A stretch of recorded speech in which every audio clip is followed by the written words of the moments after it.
जैसे ही मैं अपनी ग्रेजुएशन डिग्री हाथ में लेता हूँ वैसे ही मेरे आसपास की पूरी दुनिया जैसे टूटती हुई फील होती है, जिस पर मुझे पता चलता है कि मेरी शादी कब की हो चुकी है और मुझे इसकी खबर तक नहीं थी। इसके बाद डिवोर्स की बात को सुलझाने के लिए मैं सीधे बॉर्डर वाले मिलिट्री एरिया तक पहुंच जाता हूँ।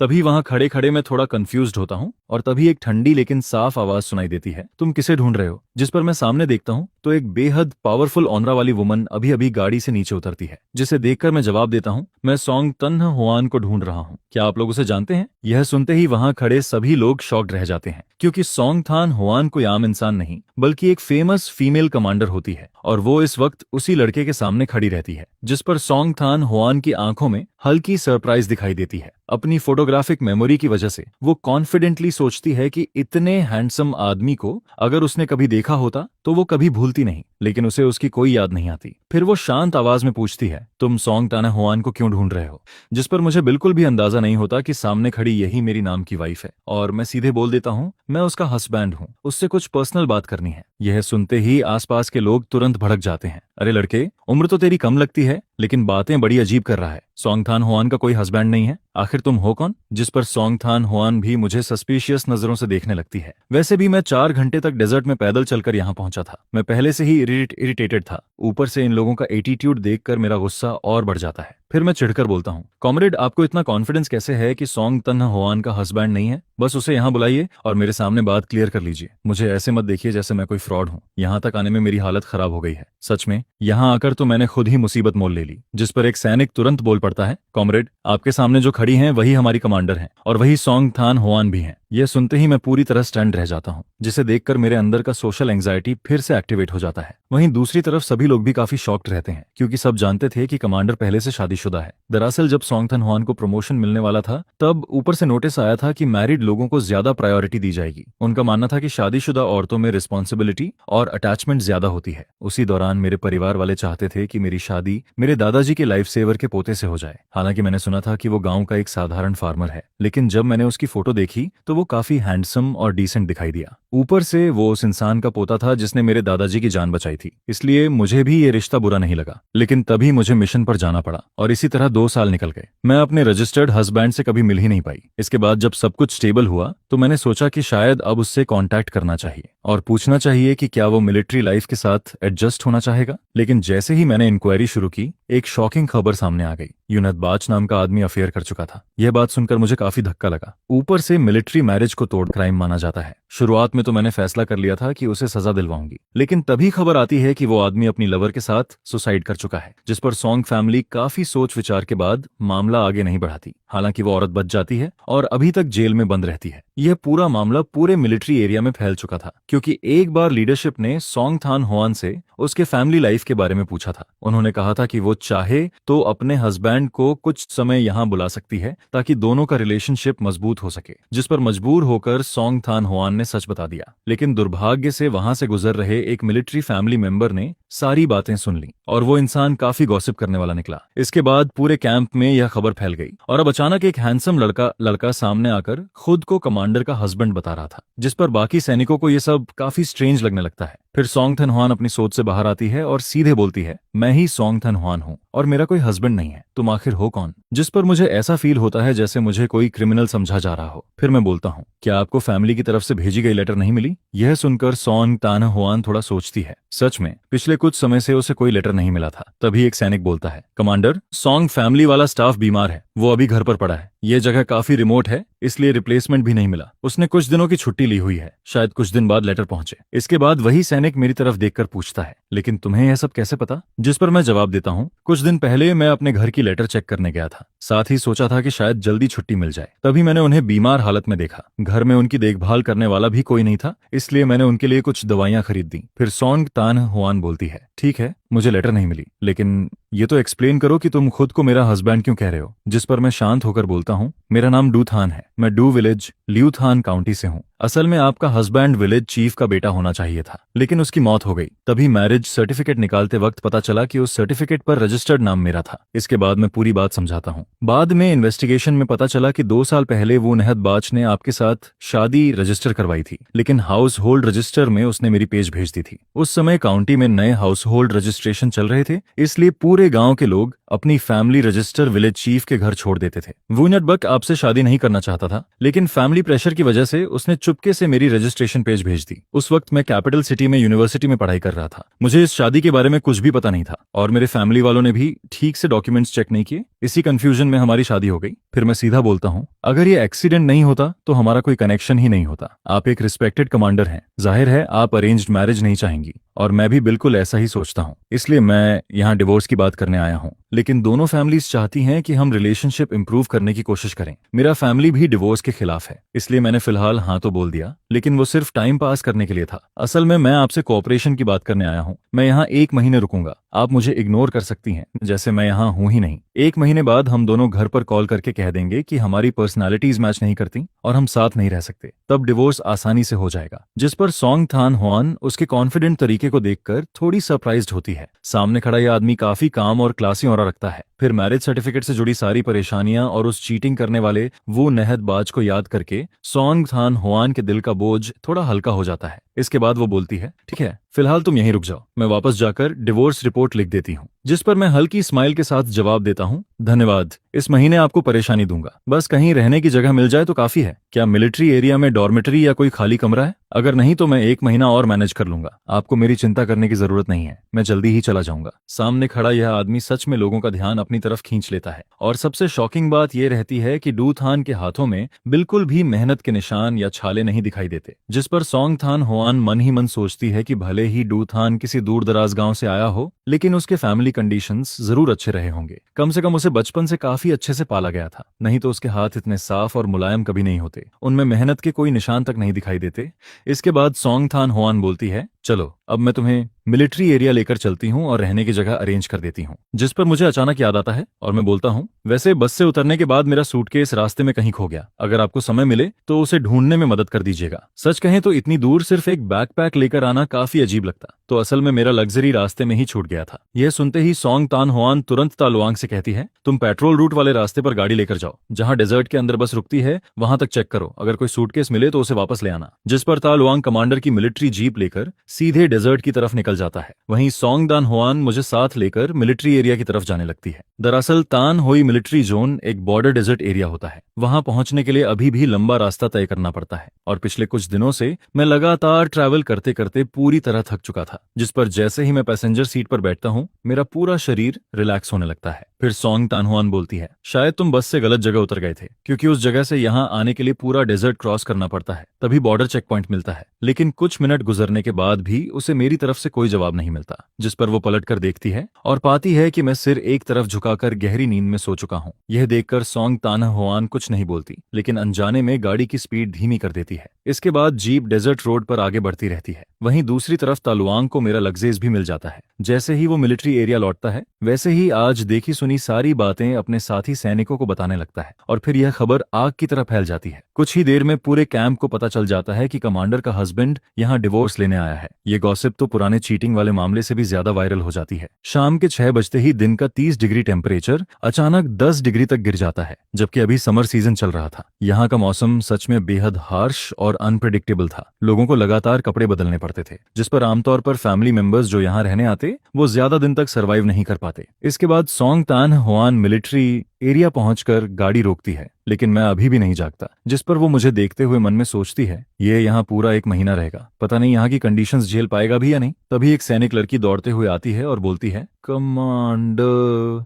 आप इतनी देर से क्यों आई? मैंने ब्रदर इन लॉ का कमरा साफ कर दिया है, उनका लग्जेज भी वहां रख दिया। लेकिन जैसे ही वो पास आती है, उसे पता चलता है कि मैं तो गहरी नींद में हूँ। जिस पर मैं धीरे धीरे आंखें खोलता हूँ। क्या हम मिलिट्री एरिया पहुंच गए? फिर वो लड़की बोलती है, अभी अंदर तक पैदल जाने में भी 10 मिनट लगेंगे, ठंड लग गई तो बीमार पड़ जाओगे। यह सुनकर मुझे थोड़ा सरप्राइज होता है। मुझे उम्मीद नहीं थी कि मेरी ये टेम्परेरी वाइफ इतनी केयरिंग निकलेगी। वो मेरे लिए जैकेट तक लेकर आई थी। जिस पर मैं मुस्कुराकर बोलता हूँ, थैंक्स सिस्टर इन लॉ, माफ करना, मेरी वजह से तुम्हें परेशानी हुई। वो तुरंत शर्माते हुए बोलती है, कोई बात नहीं, गलती से आपकी नींद खराब कर दी। जिस पर मैं जवाब देता हूँ, नहीं बस मैं बहुत ज्यादा थक गया था, थोड़ी देर आंख लग गई। वैसे मैंने सुना कि लगेज मिल गया। हाँ, वो कमरे में रखा है, मैंने आपके रहने का इंतजाम भी कर दिया। स्टाफ क्वार्टर्स में एक खाली रूम था, फिलहाल आप वहीं रह सकते हैं। अगर पसंद ना आए तो कल दूसरा कमरा बदलवा देंगे। यह सुनकर मैं तुरंत बोलता हूँ, बहुत धन्यवाद, सच में तुम्हें तकलीफ दी मैंने। इसके बाद सॉन्ग थान हुआन लड़की से चाबी लेती है और कहती है, ठीक है अब तुम अपना काम करो। जिस पर वो जवाब देती है, जी कन्ना, जी कमांडर, मैं चलती हूँ। उधर मैं चलते चलते मन ही मन सोचने लगता हूँ, इस पैरेलल वर्ल्ड में आए हुए मुझे काफी समय हो चुका था। कभी कभी तो मैं अपने पुराने मॉडर्न वर्ल्ड को ही भूल जाता हूँ।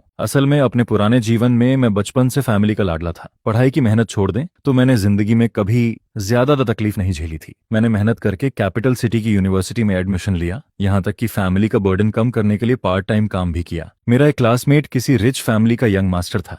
उसने इन्वेस्टमेंट करके बहुत पैसा कमा लिया था। तब मुझे लगा था कि मेरी जिंदगी भी अब आराम से गुजर जाएगी, लेकिन किसे पता था कि डेस्टिनी यहाँ मेरे लिए इतना बड़ा ट्रैप तैयार करके बैठी है, जिस पर मैं मन ही मन बस यही चाहता हूँ कि जल्दी से डिवोर्स हो जाए ताकि मैं वापस अपनी आरामदायक जिंदगी में लौट सकूं। सच कहूं तो यह अनजान जगह मुझे बिल्कुल पसंद नहीं आ रही थी। उधर सोंग थान हुआन मुझे लंबी सांस लेते सुनती है, जिस पर वो सोचती है कि शायद यहाँ की खराब कंडीशंस की वजह से मैं अनकंफर्टेबल फील कर रहा हूँ। और सच कहें तो वो गलत भी नहीं सोच रही थी। एक नॉर्मल यूनिवर्सिटी ग्रेजुएट को अचानक पता चले कि उसकी शादी किसी और की जगह हो गई है तो कोई भी परेशान हो जाएगा। भले ये सिर्फ एक्सीडेंट था, लेकिन कानून की नजर में शादी पूरी तरह वैलिड थी और अब इसे खत्म करने का सिर्फ एक ही तरीका था, डिवोर्स। यानी भविष्य में अगर मैं दोबारा शादी करना चाहूं तो मेरे नाम के आगे डिवोर्स्ड मैन का टैग हमेशा लगा रहेगा, जिस पर साफ था कि इस मामले में सबसे ज्यादा नुकसान डू थान का ही हुआ था। फिर सोंग थान हुआन धीरे से बोलती है, अगर तुम्हें किसी चीज की जरूरत हो तो मुझे बता देना, मैं जितना हो सकेगा अरेंज कर दूंगी। जिस पर मैं जवाब देता हूँ, कोई बात नहीं, बस एक महीना किसी तरह कट जाए। इसके बाद हम फैमिली क्वार्टर्स की तरफ बढ़ने लगते हैं। रास्ते में कई लोग सोंग थान हुआन को मेरे साथ ऊपर जाते देखते हैं,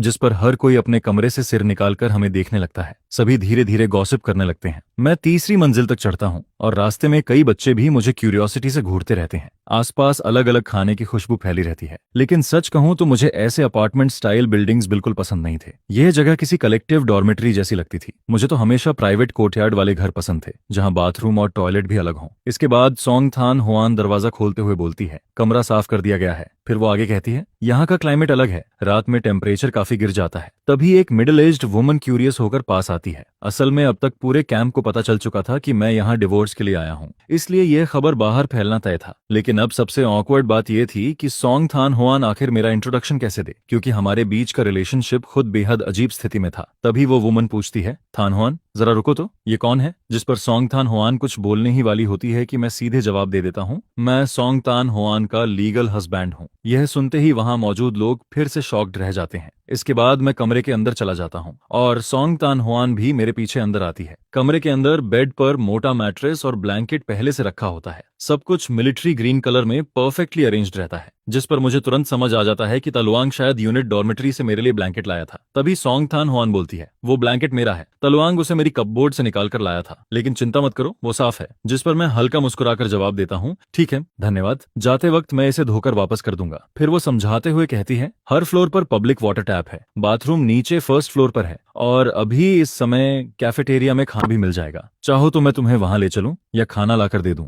यह सुनते ही मुझे सच में भूख फील होने लगती है, जिस पर मैं तुरंत बोलता हूं, चलो साथ में खाना खाने चलते हैं, वैसे भी मुझे रास्ते याद करने हैं, मैं रोज रोज तुम्हें परेशान नहीं कर सकता। उधर बाहर कुछ औरतें धीरे धीरे गॉसिप करने लगती हैं, अरे कमांडर का हस्बैंड कितना हैंडसम है, सुना है वो यहाँ डिवोर्स लेने आया है। इतना हैंडसम आदमी हो तो दूसरी शादी के लिए भी लाइन लग जाएगी। फिर दूसरी औरत बोलती है, तो आज की रूमर सच थी? जिस पर जवाब आता है, बिल्कुल, अगर वो डिवोर्स लेने नहीं आता तो यहाँ क्यों आता? ऊपर से वो एक आउटस्टैंडिंग यूनिवर्सिटी स्टूडेंट भी है, इतना अच्छा लड़का है, जाहिर है उसके दिल में यह शादी कभी थी ही नहीं। हालांकि ये शादी गलती से हुई थी, लेकिन लोगों को फिर भी मैं और सोंग थान हुआन साथ में काफी अच्छे लग रहे थे। जिस पर कुछ औरतें आपस में बातें करने लगती हैं। कमांडर सोंग का फैमिली तो पूरा कैपिटल सिटी में रहता है, सबके पास स्टेबल जॉब्स हैं और फैमिली कंडीशंस भी काफी अच्छी हैं। वैसे सोंग तन्हा हुआन बस थोड़ी कोल्ड पर्सनैलिटी वाली है, वरना दिल की बहुत अच्छी इंसान है। और उसका वो छोटा सा खूबसूरत चेहरा देखो, अगर वो मिलिट्री में नहीं होती तो बाहर जाकर कम से कम कोई बड़ी सेलिब्रिटी जरूर बनती। फिर दूसरी औरत बोलती है, और सच कहूं तो दोनों साथ में चलते हुए बहुत परफेक्ट लग रहे हैं। वही क्या कहते हैं, टैलेंटेड मैन और ब्यूटीफुल वुमन वाली जोड़ी। जिस पर मैं और सोंग थान हुआन फैमिली क्वार्टर्स से निकलकर मिलिट्री कैफेटेरिया की तरफ बढ़ने लगते हैं।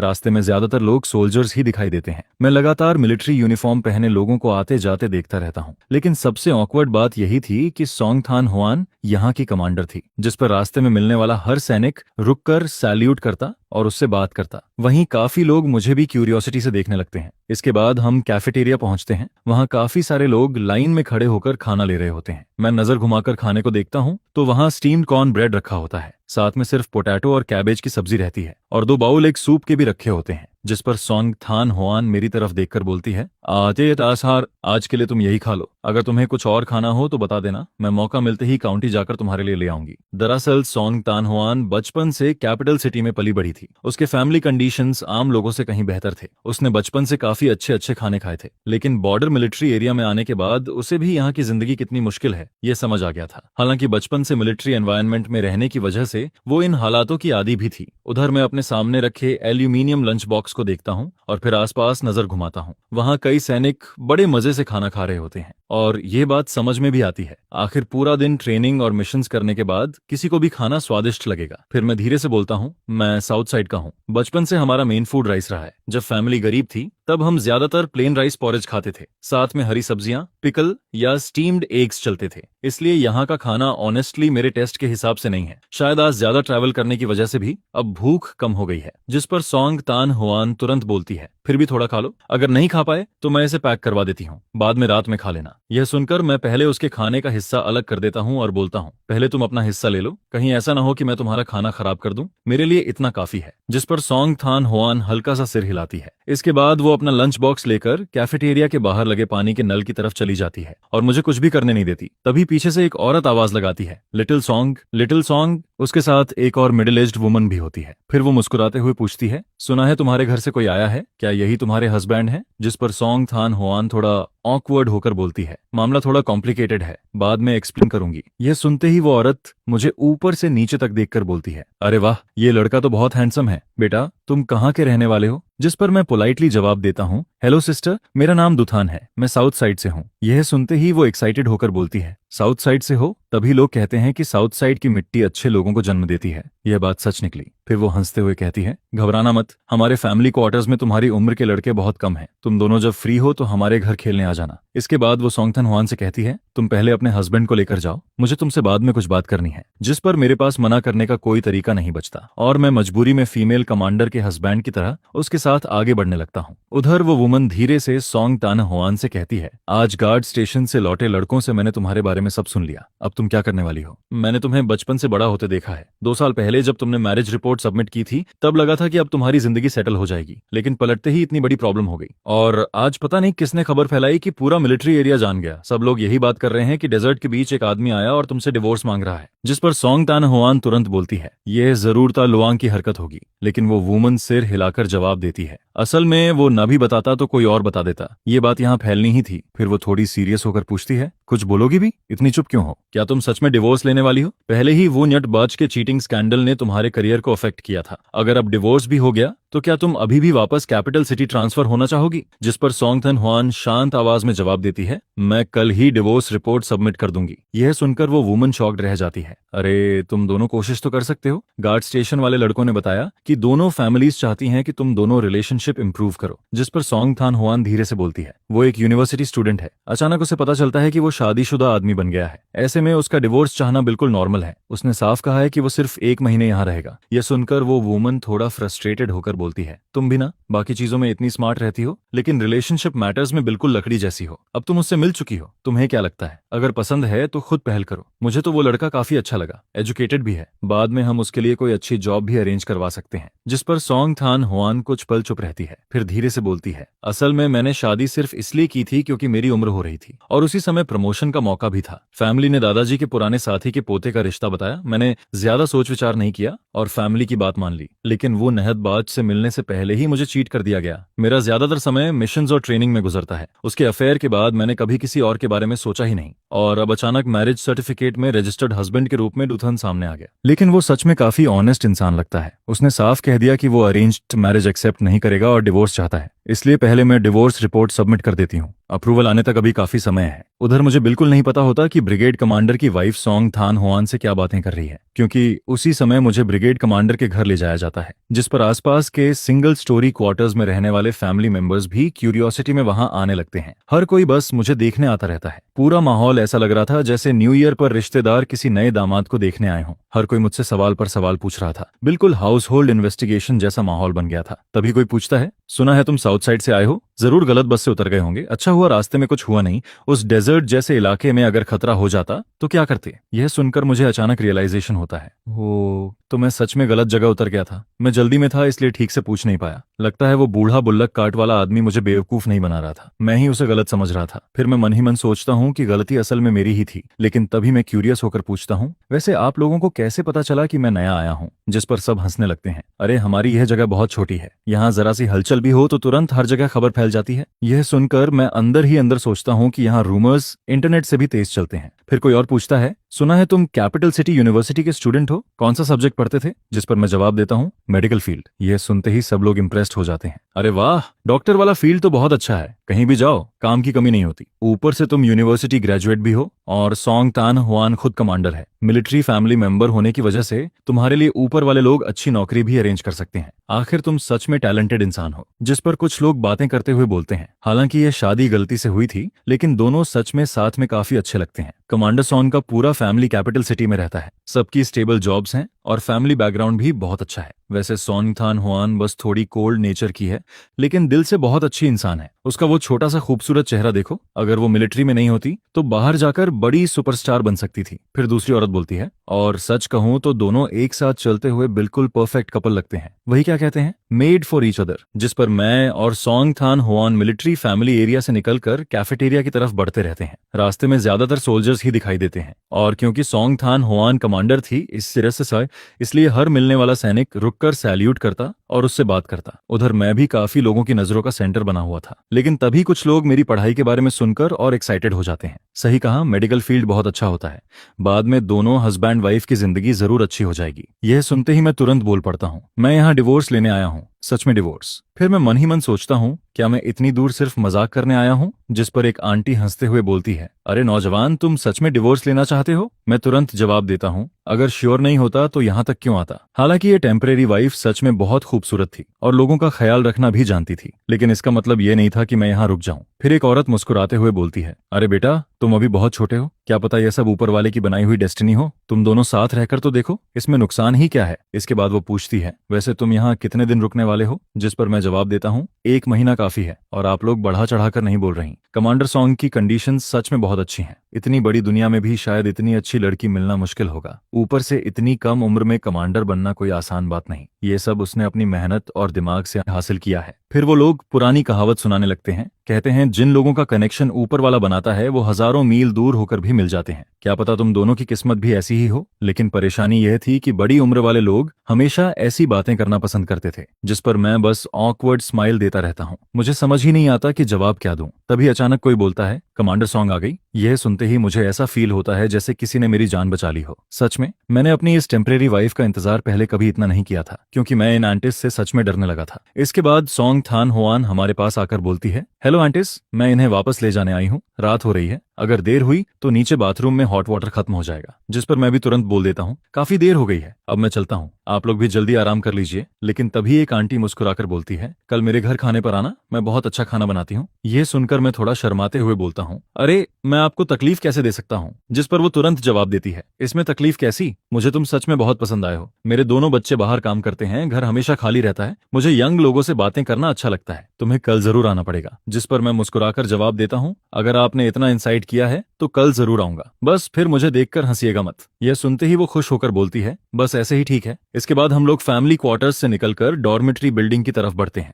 दोनों जगहों के बीच लगभग 500 मीटर की दूरी होती है। जैसे ही मैं डॉर्मेट्री बिल्डिंग के नीचे पहुंचता हूं, वैसे ही अंदर से शोर की आवाजें सुनाई देती रहती हैं। कहीं बड़े लोग बच्चों को डांट रहे थे, कहीं बच्चे रो रहे थे, हर कमरे से अलग अलग आवाजें आ रही थीं। जिस पर सोंग थान हुआन मुझे ऊपर तक छोड़ने आती है। फिर वो बोलती है, मैं अब चलती हूँ, अगर किसी चीज की जरूरत हो तो कल बता देना। नीचे हॉट वाटर रात 9 बजे के बाद खत्म हो जाता है, अगर नहाना हो तो जल्दी चले जाना। जिस पर मैं जवाब देता हूँ, ठीक है, समझ गया। असल में आज पूरा दिन मैंने डेजर्ट में चलते हुए बिताया था, पूरा शरीर पसीने से भीग चुका था और अब रात में टेम्परेचर भी नीचे गिर रहा था। जिस पर मैं सूटकेस खोलकर साफ कपड़े निकालता हूँ और बेसिन लेकर नीचे बाथरूम की तरफ जाने लगता हूँ। रास्ते में कुछ लोग आते जाते दिखाई देते हैं, लेकिन ज्यादातर लोग नहा चुके होते हैं, और सच कहूँ तो मुझे यही बेहतर लगता है। आखिर कितना समय हो गया था किसी और के सामने आधा नेकेड हुए। मुझे अपने कैपिटल सिटी वाले कॉलेज डेज याद आने लगते हैं। जैसे ही मैंने थोड़ा पैसा कमाना शुरू किया, मैंने डॉर्मेट्री छोड़कर बाहर एक प्राइवेट रूम रेंट पर ले लिया था, जहां अटैच्ड बाथरूम भी था। कमरा साफ सुथरा और प्राइवेट था। सच में वो जिंदगी काफी आरामदायक थी। दरअसल मैं मेडिकल स्टूडेंट था। खाली समय में सनस्क्रीन और ब्रूस हीलिंग ऑयल जैसी चीजों पर रिसर्च करना पसंद करता था।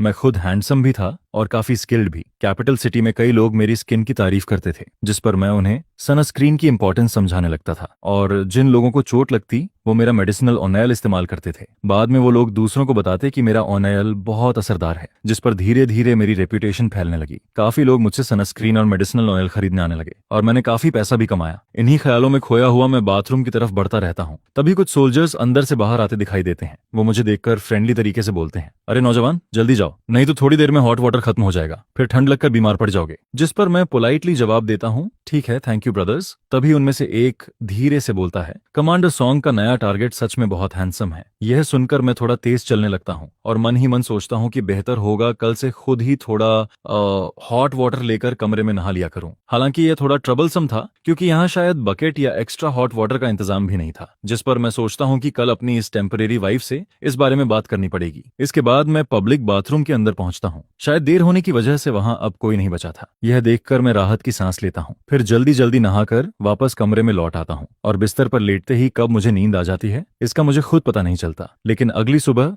बर्तनों की आवाज, बच्चों के रोने और लोगों की डांटने की आवाजों से मेरी आंख खुल जाती है, क्योंकि यह जगह बिल्कुल भी साउंड प्रूफ नहीं थी, जिस पर सुबह सुबह ही मेरी नींद खराब हो जाती है। मैं धीरे धीरे उठकर बेडसाइड पर रखा वॉच रिस्ट उठाता हूँ और समय देखता हूँ। क्या अभी सिर्फ 7:30 बजे हैं? यह देखकर मैं तुरंत वापस ब्लैंकेट ओढ़ लेता हूँ और बाहर की आवाजों को इग्नोर करके दोबारा सोने की कोशिश करता हूँ, जिस पर मैं फिर से गहरी नींद में सो जाता हूँ और सीधे दोपहर 1 बजे जाकर उठता हूँ। लेकिन जैसे ही मैं दरवाजा खोलता हूँ, वैसे ही बाहर खड़ी सॉन्ग थान हुआन दिखाई देती है। उसके हाथ में 2 पैक्ड लंच बॉक्सेस होते हैं। उसका ठंडा लेकिन खूबसूरत चेहरा हमेशा की तरह डिस्टेंट ऑरा दे रहा था, जिस पर जो लोग उसे नहीं जानते थे वो उससे थोड़ा डरते थे। मुझे देखकर सॉन्ग थान हुआन ऊपर नजर उठाती है, लेकिन अगले ही पल उसका छोटा सा चेहरा हल्का लाल हो जाता है और वो नजरें घुमा लेती है। फिर वो धीरे से पूछती है, सुबह से तुमने कुछ नहीं खाया है ना? जिस पर मैं साइड में हटकर उसे अंदर आने का इशारा करता हूँ और बोलता हूँ, मैं अभी उठा हूँ, पहले बाहर जाकर ब्रश कर लूं। इसके बाद मैं कॉरिडोर के आखिर में बने पब्लिक बेसिन की तरफ चला जाता हूँ। और सच कहूँ तो कमरे में बाथरूम न होना सच में बहुत इनकन्वीनियंट था। उसी समय सभी लोग लंच बनाने में लगे होते हैं।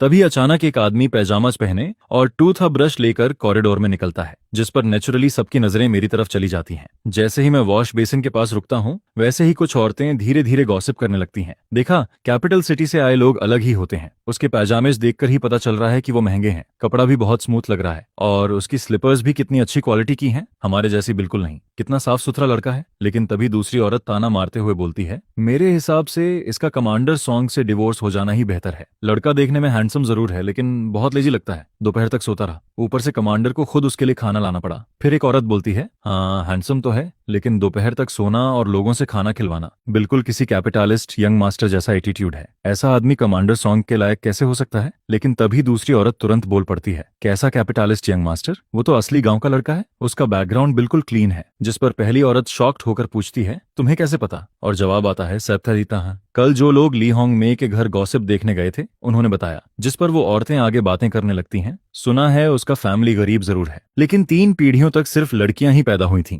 इतने बड़े फैमिली में बड़ी मुश्किल से जाकर यह एक लड़का पैदा हुआ है और बचपन से ही पढ़ाई में बहुत तेज था, यहाँ तक कि यूनिवर्सिटी तक पहुंच गया। पूरे गांव में सिर्फ वही एक यूनिवर्सिटी स्टूडेंट है, इसलिए अगर थोड़ा नखरे करता भी है तो ये कोई बड़ी बात नहीं। लेकिन तभी दूसरी औरत मुंह बनाकर बोलती है, पढ़ाई से क्या होता है? असली काबिलियत तो पैसा कमाने में होती है। हालांकि मुझे पता था कि लोग मेरे बारे में बातें करेंगे, लेकिन मुझे इसकी ज्यादा परवाह नहीं थी। वैसे भी 1 महीने बाद हम सब अपनी अपनी जिंदगी में चले जाएंगे, शायद फिर कभी मुलाकात भी ना हो। जिस पर मैं वापस कमरे की तरफ लौटने लगता हूँ। रास्ते में कॉरिडोर में कुछ लोग मुझे हेलो बोलते हैं और मैं भी मुस्कुराकर जवाब देता रहता हूँ। इसके बाद जैसे ही मैं कमरे का दरवाजा खोलता हूँ, वैसे ही सॉन्ग तना हुआन छोटी सी लिविंग रूम वाली टेबल के पास बैठी दिखाई देती है। टेबल पर रखा लंच बॉक्स अभी तक खुला भी नहीं था और सच कहूँ तो खूबसूरत लोग सिर्फ चुपचाप बैठे रहें तब भी वो किसी पेंटिंग जैसे लगते हैं। जिस पर मैं धीरे से बोलता हूँ, तुम पहले खा लिया करो, मेरा इंतजार करने की जरूरत नहीं है। लेकिन तभी वो शांत आवाज में जवाब देती है, मैं खा चुकी हूँ, ये दोनों पोर्शंस तुम्हारे लिए हैं। इसके बाद वो खाना खाना मेरी तरफ बढ़ाते हुए बोलती है, ये मिंस्ड मीट वाला कॉर्न नूडल्स है, और ये मंटू,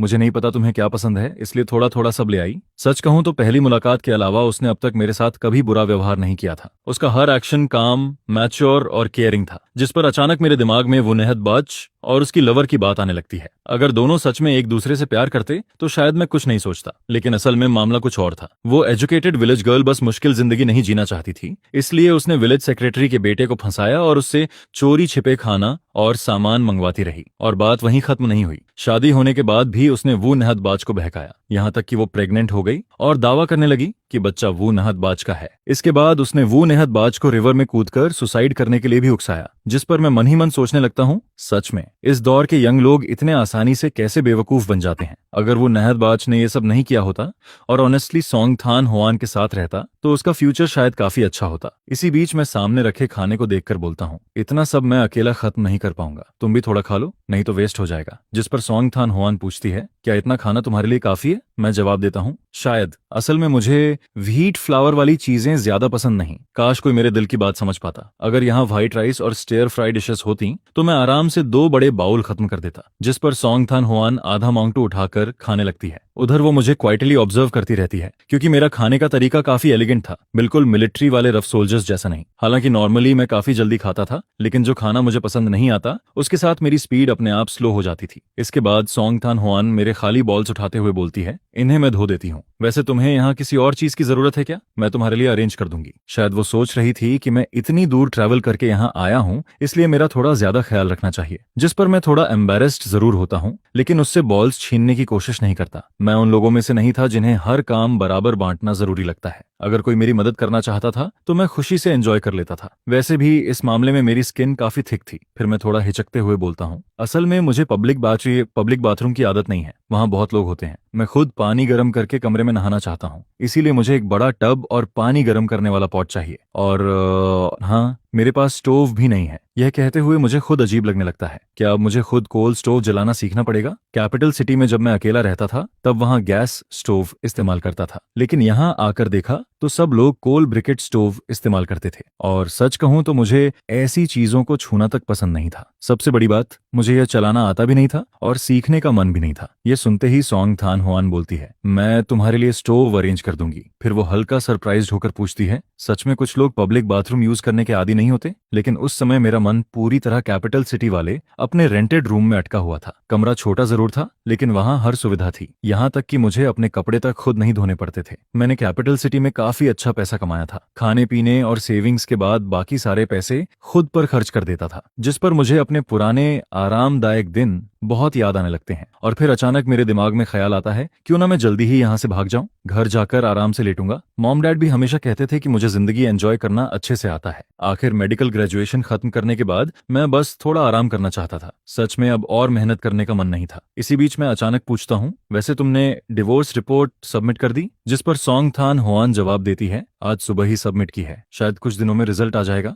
यह सुनते ही मेरा मूड अच्छा हो जाता है। ठीक है, बस डिवोर्स अप्रूव हो जाए, फिर सब आसान हो जाएगा। हालांकि यहाँ की कंडीशंस कैपिटल सिटी जितनी अच्छी नहीं थी और यहाँ घर जैसी फ्रीडम भी नहीं थी, लेकिन मैं खुद को समझाता रहता हूँ कि मैं ये सब झेल सकता हूँ। फिर मैं बोलता हूँ, असल में मुझे तुमसे एक बात करनी थी। जिस पर सॉन्ग थान होआन शांत होकर जवाब देती है, बोलो। मैं तुरंत पूछता हूँ, डिवोर्स रिपोर्ट का रिजल्ट लगभग 10 दिनों में आ जाएगा, है ना? जिस पर वो सिर हिलाती है। फिर मैं बोलता हूँ, जैसे ही रिजल्ट आएगा मैं यहाँ से चला जाऊंगा। शुरुआत में मेरा प्लान था कि मैं यहाँ पूरा 1 महीना रुकूं, ताकि दोनों फैमिलीज को लगे कि हमने सच में रिलेशनशिप इंप्रूव करने की कोशिश की। लेकिन मुझे लगता है कि अगर मैं जल्दी चला जाऊं तो भी कोई बड़ी प्रॉब्लम नहीं होगी। अगर बाद में तुम्हारे फैमिली वाले पूछें तो बस इतना कह देना कि मैं यहाँ 1 महीना रुका था। हमने एक दूसरे को सीरियसली जानने की कोशिश की, लेकिन आखिर में पर्सनैलिटीज मैच नहीं हुई। बस मेरी थोड़ी हेल्प कर देना, क्योंकि मुझे डर है कि अगर मेरे फैमिली वालों को सच्चाई पता चली तो वो फिर मुझे लेक्चर देना शुरू कर देंगे। लेकिन यह सुनते ही सॉन्ग थान होआन का मूड थोड़ा हैवी हो जाता है। हालांकि मैं ये समझ नहीं पाता। फिर मैं मन ही मन सोचता हूँ, छोड़ो, वो एक मिलिट्री कमांडर है, ऊपर से सब लोग कहते हैं कि वो बहुत ऑनेस्ट इंसान है। शायद वो झूठ बोलना पसंद नहीं करती, और वैसे भी मुझे किसी पर फोर्स नहीं करना चाहिए। पुरानी कहावत भी यही कहती है, ज्यादा दोस्त होना हमेशा अच्छा होता है। छोटी छोटी बातों पर अननेसेसरी कॉन्फ्लिक्ट नहीं करना चाहिए। जिस पर सॉन्ग थान होआन धीरे से बोलती है, जैसे ही डिवोर्स अप्रूव होगा तुम जा सकते हो। अगर मेरे फैमिली वाले पूछेंगे तो मैं झूठ नहीं बोलूंगी। अगर कंपैटिबिलिटी नहीं है तो नहीं है, सिर्फ दिखावे के लिए 1 महीने तक रिलेशनशिप इंप्रूव करने की जरूरत नहीं। लेकिन उसके मन में एक अलग ही सवाल चल रहा था, कंपैटिबिलिटी नहीं है, आखिर कहाँ नहीं है? असल में सिर्फ डू थान ही यह सोच रहा था कि दोनों मैच नहीं करते, क्योंकि अभी तक उसकी नजर में डू थान में कोई बड़ी कमी नहीं थी। बस वो थोड़ा स्लोली खाता था और जरूरत से ज्यादा क्लीन और पिकी था। इसके अलावा सब कुछ नॉर्मल था, यहाँ तक कि अगर वो काम ना भी करे तो सॉन्ग थान होआन खुद सब संभाल सकती थी। लेकिन उसे बिल्कुल समझ नहीं आ रहा था कि सामने वाला आखिर सोच क्या रहा है। उधर मैं उसकी बात सुनने के बाद फिर से खुश हो जाता हूँ और तुरंत बोल पड़ता हूँ, हाँ मैं बिल्कुल, जब मैं जाऊंगा और अगर फैमिली वाले पूछें तो बस बोल देना कि हम कंपैटिबल नहीं थे, बड़े लोग भी हमें फोर्स नहीं कर पाएंगे। यह कहते ही मेरा मूड पूरी तरह अच्छा हो जाता है। आखिर बस कुछ दिन और, फिर मैं बॉर्डर एरिया से वापस जाकर आराम करूंगा और उसके बाद कैपिटल सिटी चला जाऊंगा। मेरा सनस्क्रीन और मेडिसिनल ऑयल पहले से ही बहुत बिक रहा था। बाद में अगर मैं नए प्रोडक्ट्स डेवलप करूं तो और भी ढेर सारा पैसा कमा सकता हूं। इसके बाद मैं फिर से सोचने लगता हूं कि क्या मुझे किन्थी के हॉस्पिटल में जाकर काम करना चाहिए। वैसे भी घर से थोड़ा दूर तो है, लेकिन अगर मैं अपनी छुट्टियां बचाकर रखूं तो हर 2 महीने में एक बार घर वापस आना नामुमकिन भी नहीं है। जिस पर कुछ ही पलों में मैं अपने फ्यूचर का पूरा प्लान बना लेता हूँ। हर चीज के बारे में सोच लिया था, लेकिन सिर्फ शादी के बारे में कभी नहीं सोचा। आखिर मेरे पास 2 जिंदगी की मेमोरीज हैं और पिछली जिंदगी में डिवोर्स रेट शादी से भी ज्यादा हुआ करता था। ढेर सारे लोग तो शादी तक नहीं करते थे। उस वक्त मैं भी काफी जवान था, अभी अभी यूनिवर्सिटी से ग्रेजुएट हुआ था और बस 20 साल की उम्र पार की थी, इसीलिए कभी इस बारे में सीरियसली नहीं सोचा। फिर इस दुनिया में आने के बाद मैं पूरी तरह पढ़ाई में लग गया, जिस पर शादी जैसी चीज तो दिमाग में आई ही नहीं। स्कूल में भी मेरे पीछे पसंद करने वालों की कमी नहीं थी, लेकिन मेरे लिए लड़कियां सिर्फ मेरी पढ़ाई में डिस्टर्बेंस बनती थीं, स्कॉलरशिप पाने में रुकावट डालती थीं और मेरी अच्छी लाइफ एंजॉय करने की स्पीड को भी स्लो कर देती थीं। टाइम ही पैसा है, इसलिए मुझे अपना पूरा फोकस सिर्फ पैसे कमाने पर रखना था। फिर शाम होते ही ली होंग मैं खुद मेरे पास आकर मुझे अपने घर डिनर के लिए इनवाइट करती है, जिसे सुनकर मुझे थोड़ा ऑकवर्ड फील होने लगता है। अच्छा हुआ कि मेरे सूटकेस में कुछ अच्छे इंपोर्टेड चॉकलेट पड़े हुए थे। इस दुनिया में चॉकलेट सच में एक लग्जरी स्नैक माना जाता है। प्राइस काफी महंगी है और मार्केट में मिलता भी बहुत कम है, खासकर मेरा ये इंपोर्टेड पियर फ्लेवर चॉकलेट। ये सब मुझे किन्हें थी कि एक अमीर यंग मास्टर दोस्त ने गिफ्ट किया था, क्योंकि मैं अक्सर मेडिसिन ऑयल बनाने में एक्सपेरिमेंट करता रहता था, जिस पर उसके दादाजी ने मेरा ऑयल इस्तेमाल किया और उनकी कई पुरानी इंजरीज काफी हद तक ठीक हो गईं। इसी वजह से हमारी दोस्ती हो गई। उस लड़के के पास विदेशों से लाई गई रेयर चीजों की कमी नहीं थी। आखिर उसका फैमिली बैकग्राउंड ही इतना रिच था, जिसकी वजह से मुझे भी इस दौर के कई रेयर फूड्स टेस्ट करने का मौका मिलता रहता था। कभी कभी वो जरूरत से ज्यादा चीजें भेज देता तो मैं उनमें से कुछ अपने घर वालों को भी भेज देता था। इस बार मैं ज्यादा इंपोर्टेड चॉकलेट नहीं लाया था, लेकिन सब मिलाकर भी लगभग आधा बैग भर गया था। जिस पर भाभी पूछती हैं, ये क्या है? मैं मुस्कुराकर कहता हूँ, ये इंपोर्टेड चॉकलेट है, मेरे दोस्त ने गिफ्ट किया था। मैं यहाँ जल्दी में आया, इसलिए कुछ खास लाने का मौका नहीं मिला। सोचा आपको टेस्ट करवाता हूँ, इसका फ्लेवर काफी अच्छा है। वैसे भी ऐसा इंपोर्टेड चॉकलेट रोज रोज कहाँ देखने को मिलता है। ये सुनकर वो तुरंत कहती हैं, अरे ये तो बहुत महंगी चीज लग रही है, सिर्फ खाने पर बुलाया था और तुम इतना कीमती सामान ले आए, इससे तो मुझे शर्मिंदगी हो रही है। जिस पर मैं हंसते हुए कहता हूँ, कैसे हो सकता है कि मैं गेस्ट बनकर खाली हाथ यहाँ खाने आ जाऊं? मैं इतना भी शेमलेस नहीं हूँ भाभी, ये तो बस थोड़ा स्नैक है, अगर आप नहीं लेंगी तो मैं अभी वापस चला जाता हूँ। जिस पर वो जल्दी से बोलती हैं, ठीक है, अब मैं मना नहीं करूंगी, लेकिन आज रात तुम्हें जमकर खाना पड़ेगा। वैसे भी कुछ और मिलिट्री फैमिली वाले लोग भी आने वाले हैं। हमने सबको बुलाया है ताकि सब साथ बैठकर खाना खाएं और एक दूसरे से जान पहचान हो जाए।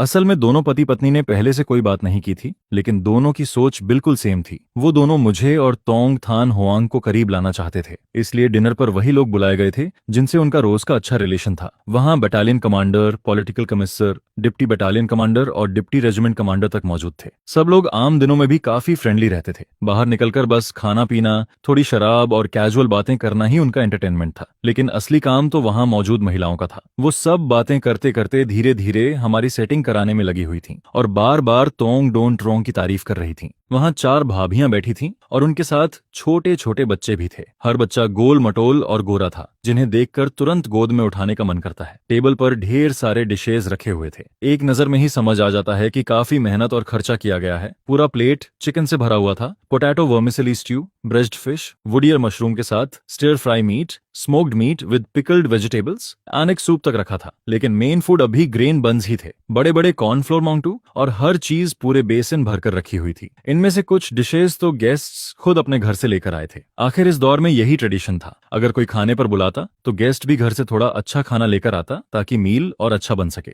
मैं भी बेवकूफ नहीं था, इसलिए तुरंत समझ गया कि ये लोग मुझे और तोंग थान होआंग को मैच कराने की कोशिश कर रहे हैं। लेकिन शादी वाली बात मुझे अंदर से अभी भी अजीब लगती थी। मैं आराम से यूनिवर्सिटी में पढ़ रहा था और अचानक मुझे शादी के लिए मजबूर कर दिया गया। अच्छा हुआ कि सामने वाला इंसान समझदार निकला, वरना अगर कोई अनरीजनेबल इंसान होता तो शायद मेरी जिंदगी बर्बाद हो जाती। इसलिए इस डिनर के दौरान भी मैं बस मुस्कुराकर सबका जवाब देता रहता हूँ और कभी कभी मजाक में उसे छेड़ भी देता हूँ, जिस पर उसकी हंसी पूरे कोर्टयार्ड में गूंजने लगती है। उधर ब्रिगेड कमांडर के घर के कोर्टयार्ड में बाकी महिलाएं टेबल और चेयर्स लगाने में बिजी थीं। यह देखकर मुझे लगा कि मैं ऐसे खाली बैठा रहूं ये सही नहीं होगा, इसलिए मैं उठकर मदद करने जाने लगता हूं, लेकिन तभी मुझे रोक लिया जाता है, जिस पर एक भाभी कहती हैं, तुम यहीं बैठकर बच्चों को संभाल लो, हमारा काम अभी खत्म हो जाएगा। और फिर वो एक मोटे से बेबी को मेरी गोद में डाल देती है। बच्चा अभी कुछ ही महीने का था। वो अपनी गोल आंखें खोलकर मुझे देखने लगता है। वैसे तो मुझे शरारती बच्चे ज्यादा पसंद नहीं, लेकिन ऐसे छोटे बच्चे जो अभी बोल भी नहीं सकते और जिनके दांत तक नहीं आए, उनसे मुझे कोई दिक्कत नहीं होती। जिस पर मैं हंसकर कहता हूँ, ठीक है, फिर मैं मना नहीं करूंगा। फिर मैं कोर्टयार्ड में बैठकर बच्चे को गोद में खिलाने लगता हूँ। उसी दौरान तोंगथान हुआन को ब्रिगेड कमांडर खाने के लिए अंदर लेकर आता है। जैसे ही वो कोर्टयार्ड में एंटर करता है, उसकी नजर सीधे मुझ पर पड़ती है। मैं उस वक्त ग्रे स्पोर्ट्सवियर पहने बैठा था। पैरों में साफ धुले हुए व्हाइट क्लॉथ शूज थे।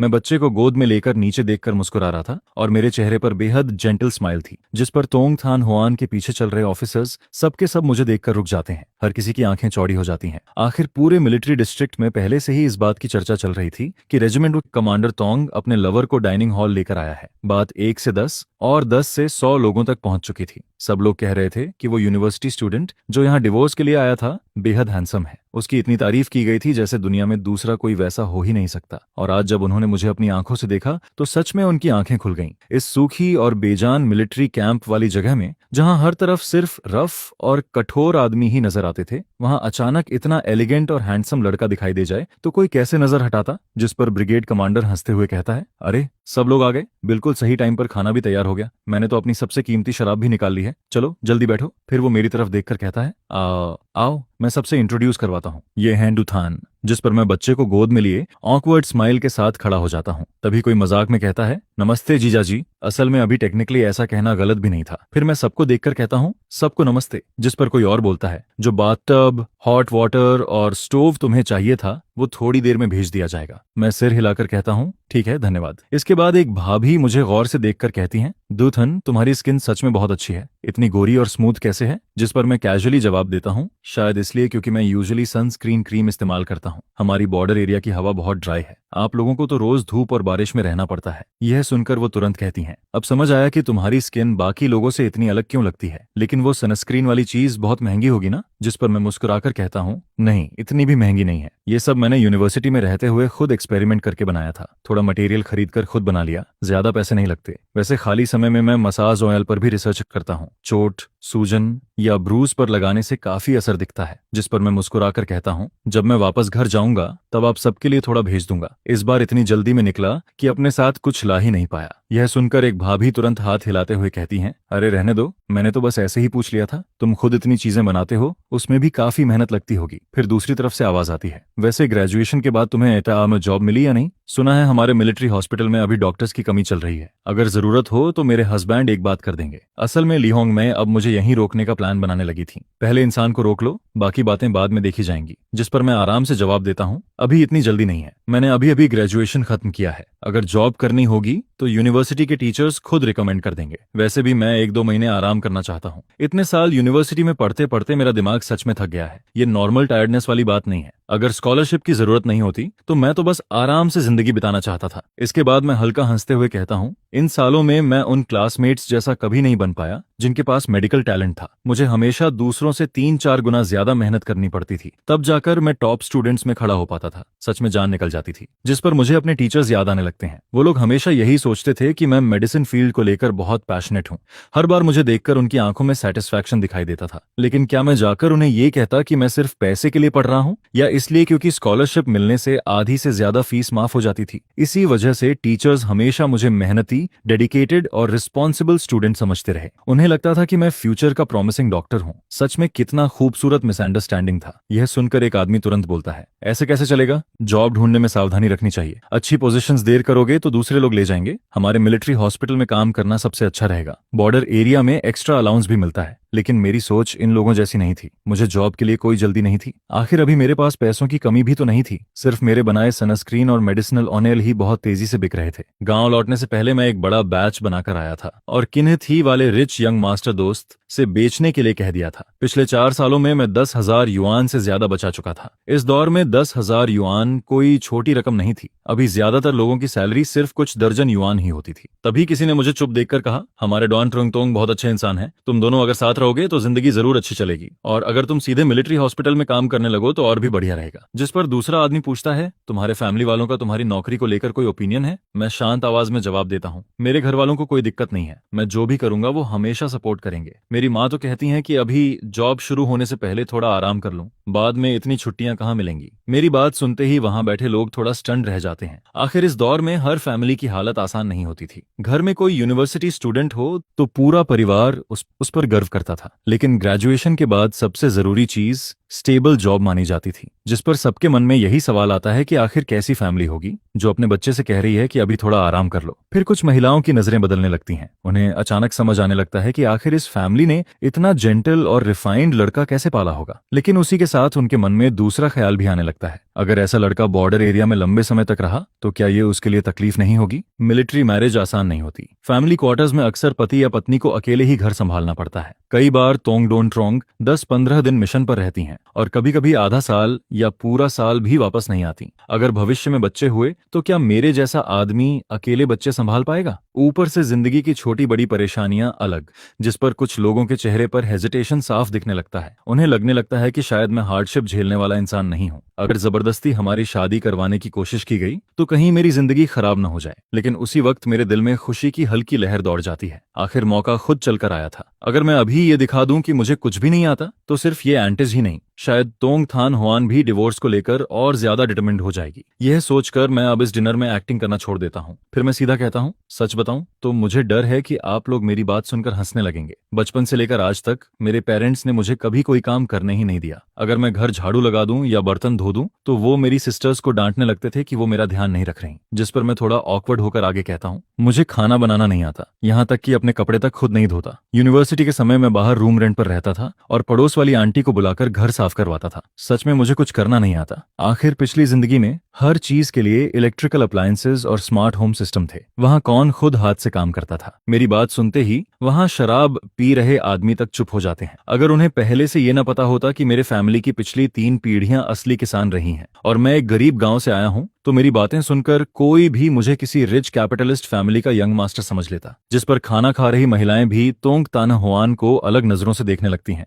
उन्हें अचानक उस पर तरस आने लगता है। पहले हस्बैंड ने उसे चीट किया, उसके साथ धोखा किया, बड़ी मुश्किल से जिंदगी संभली, और अब उसे ऐसा यंग मास्टर मिल रहा है जिसे कुछ करना ही नहीं आता। उनके मन में यही चलने लगता है कि अगर ऐसा आदमी बॉर्डर एरिया में लंबे समय तक रहा तो क्या ये खुद अपने लिए मुसीबत नहीं होगी? सभी लोगों के एक्सप्रेशंस बदलते देख मैं अंदर ही अंदर मुस्कुराने लगता हूँ। आखिर तुम लोग हमें मैच कराने पर इतने तुले हुए थे, अब खुश हो ना? तभी ली होंग मैं सबसे पहले सिचुएशन संभालती हैं। वो ऑकवर्ड स्माइल के साथ कहती हैं, अरे सब लोग ऐसे क्या देख रहे हो, जल्दी खाना खाओ नहीं तो खाना ठंडा हो जाएगा। इसके बाद डिनर खत्म होने तक मैं बस कैजुअली उन मिलिट्री ऑफिसर्स से थोड़ी बहुत बातें करता रहता हूँ। जब गैदरिंग खत्म होती है तब तक करीब रात के 8 बज चुके होते हैं। फिर मैं और तोंग थान हुआन साथ साथ वापस चलने लगते हैं। पूरे रास्ते हम दोनों में से कोई कुछ नहीं बोलता। माहौल में अजीब सी ऑकवर्डनेस फैली हुई थी। मैं बगल में चल रही मिलिट्री यूनिफॉर्म पहनी उस महिला को देखता हूँ। उसके शरीर से एक नेचुरल अथॉरिटी निकलती है जिससे लोग खुद ब खुद दूरी बना लेते हैं। मेरी ये फेक वाइफ सच में बहुत पावरफुल ऑरा रखती है। आखिर वो यूं ही डोआन ट्रोंग नहीं बनी थी। कुछ देर बाद वो अचानक धीमी आवाज में कहती है, सॉरी, आज का डिनर उन्होंने अपनी तरफ से अरेंज किया था। लीडर्स अक्सर अपने सबऑर्डिनेट्स की काफी चिंता करते हैं और बाकी भाभियां भी बहुत एंथुसियास्टिक थीं। शायद उन्होंने तुम्हें